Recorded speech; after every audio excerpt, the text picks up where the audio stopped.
Wala akong kinalaman sa pagpeke ng bank documents para pumasok ng pera sa bansa. Hindi ko alam ang pinamulan ng $81 million. Pangalawa, dalawang foreigners ang nagpasok ng $81 million. Isa sa kanila ay matagal na labas-pasok sa Pilipinas at kilala junket agent at hirer. Pangtatlo, si Maya ang nagpeke ng sinasabing 5 bank accounts. Isang foreigner lang po ang nirefer ko kay Maya. Pang-apat, si Maya at Philip ang gumawa ng lahat ng paraan para mailabas ang pera sa bangko. Pang-lima,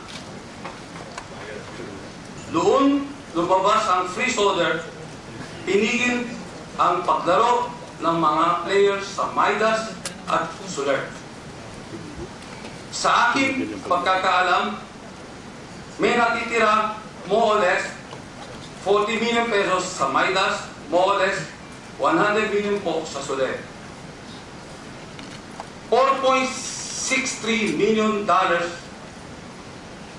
nakalagay sa isang junket sa Soler. At ang more or less $70 million ay hindi nagarating sa casino at sa mga foreign players. Pang-anim, sa kabuuan $81 million na sinasabi pinasok sa RCBC, more or less $63 million ang pumasok sa Soler at Midas Casino. Ang balanse, more or less $70 million, sa pagkakaalam ko po, ay nakefirem.